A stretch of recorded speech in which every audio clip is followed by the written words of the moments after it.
what you're really here today is to listen to our experts. So I'll plunge in because you almost have to talk to me as we organize it. And I would like to share a few thoughts with you, and that'll give us a chance for the other folks to drift in, and then we'll have critical mass, and we'll all sit back and listen to this terrific panel. We appreciate your taking time to join us for our Industrial Hemp Forum. And we've got some insightful people that are going to be able to discuss with us the hemp movement nationwide.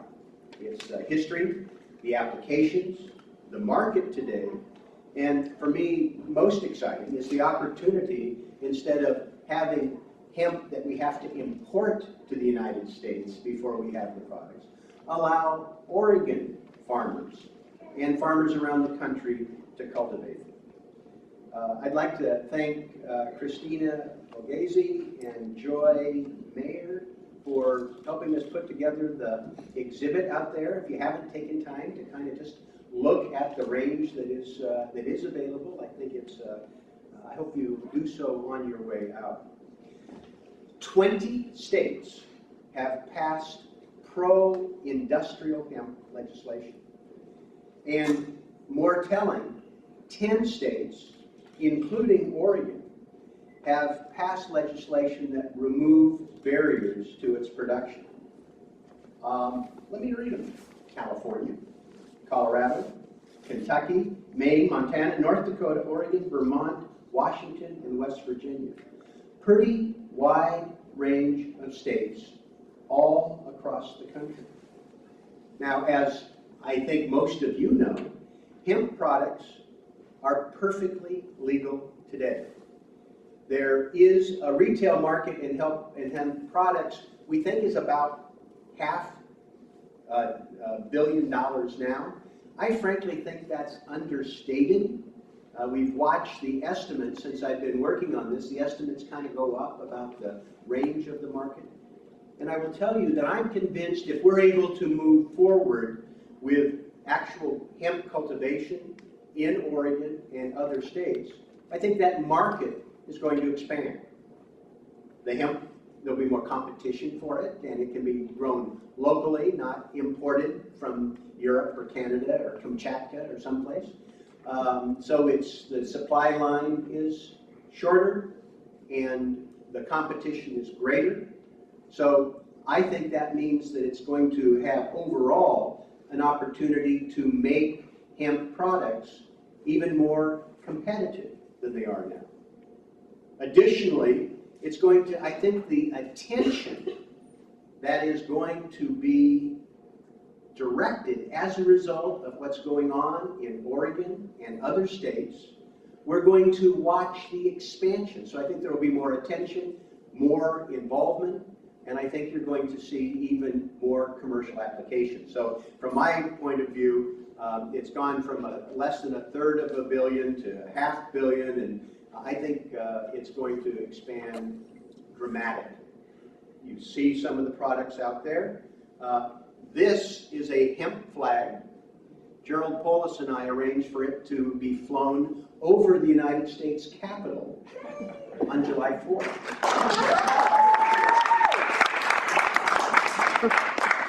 You know, it's important to clear up the misconception. Industrial hemp, why don't you repeat after me? Industrial hemp is not marijuana. Right? You ought to practice that in other groups. You know, it's really frustrating. There's less than 0.3% of THC. It's not a drug. Now, we can argue about outdated drug laws anyway. I mean, is marijuana really worse than heroin and meth? But that's a debate for another day. We don't need to get into it. I don't want to get into it. I want to focus on hemp. Regardless of your view about other drug laws, this is not a drug. And we need to come together to help people understand that and what the opportunities are. I've been listening to people who've been cornering me for decades. Some of you have been stalking me in this room. But the point has been well taken. And so we've been working as part of a whole range of issues in Congress to get this thing off the table, get it passed, get it accepted. Now, part of what's interesting for me is that the controversy surrounding marijuana is going to help us sweep through some of the misconceptions. As you know, 21 states and the District of Columbia have legalized medical marijuana. Over 110 million people live in states that have medical marijuana where it's legal. And this fall, 2 states, Washington and Colorado, voted to legalize adult recreational use of marijuana. What happened is this has set up an interesting conflict with federal law. And again, not debating the merits one way or another, that's an issue. But President Obama famously said, when challenged, is the Department of Justice going to be prosecuting Colorado officials for doing what they're required to do in the state constitution, which over 55% of the people told them to do. And the president said that he had bigger fish to fry. And that's true. And so we had the statement from the administration, which was logical and a way to avoid an unfortunate conflict between the state and federal authorities. We do have bigger fish to fry. The problem was that there were 83 independent U.S. attorneys who were frying those smaller fish.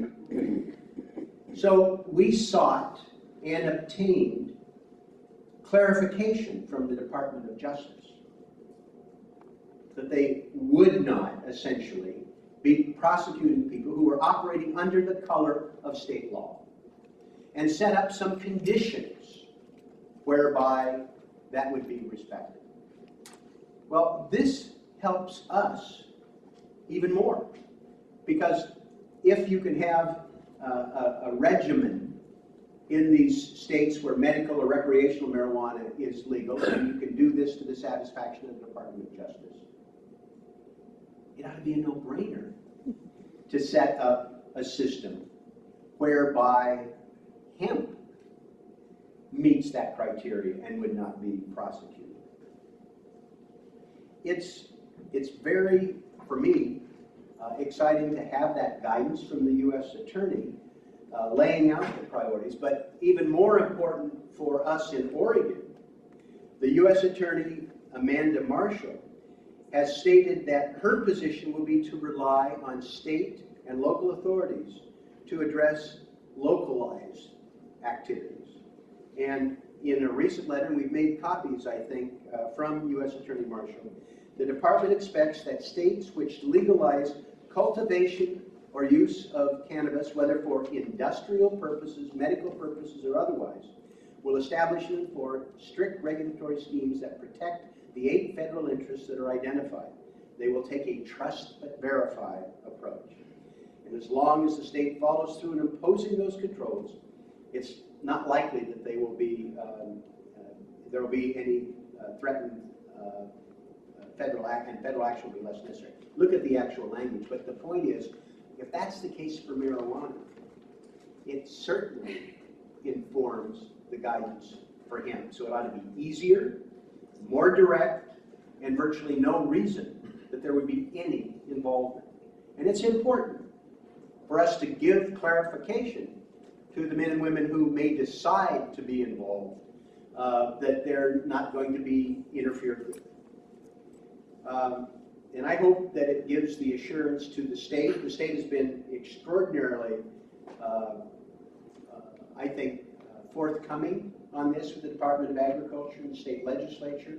So we're, I think, well positioned, and we'll actually have an opportunity to hear from a representative from the State Department of Agriculture today. Now, you may have noticed the last few months have not necessarily been the shining moments for the United States Congress. There have been some controversies and some dysfunction. But for me, one of the highlights in a really miserable period was watching in this Congress moments of bipartisanship around the hemp issue. During the Farm Bill debate, together with a colleague from Colorado, Jared Polis, and one from Kentucky, Thomas Massey, a Republican from Kentucky, who has agreed to be our lead with the legislation in Congress. We offered what we thought was sort of a simple, common sense amendment. That's always a danger sign in Congress, because those are the first to lose. That would allow colleges and universities to grow and cultivate hemp for academic and agricultural research purposes. And it passed. It passed with bipartisan support. I think it was 225 votes. And that provision is still on the table for the Farm Bill discussion we have now. And we're working for the conference committee, and some of the stuff that's going to be in the bill makes me cringe. I don't know that I'm going to be able to vote for it. But I think we're going to be able to keep this provision and be able to do something else that's very important. It's not just to give a clear signal to Oregon agriculture that it is appropriate for them to go forward if they cultivate it as they see fit. It's important to help them cultivate it. And for us to be able to do the research that OSU is capable of doing, they do amazing things there to help other Oregon industries, from the cheese makers, people who brew beer, wine, small fruits and vegetables, their forestry. I mean, they are not just American experts, they're global experts at OSU. Tremendously powerful research capacity. And now they might be able to do research on hemp in terms of how to grow it and product applications. That is a part of establishing a new element for Oregon industry. We're about to hear from an all-star panel. I think I've stalled long enough. I think we've got everybody here who's going to be here. Although, thank you, Cable Access, for being here. When you're on your exercise machine in 2 in the morning and just don't quite know what to do, and you're tired of watching speeches on the floor of the House on C-SPAN reruns, you'll be able to watch this and listen from our experts.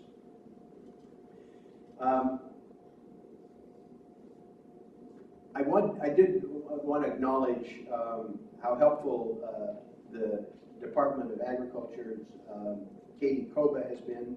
She's the director, in talking through with her the nature of this federal partnership. Whole Foods, a leader in adapting alternative products to retail markets and helping them become more mainstream. Thank you. Hearing from Rick Rutherford, an Oregon farmer I just met for the first time from Dufur, who's interested in doing a deep dive in cultivating hemp. Well, I think the stakes are high for Oregon. We want to be able to strengthen our economy, particularly what happens in rural, small town Oregon.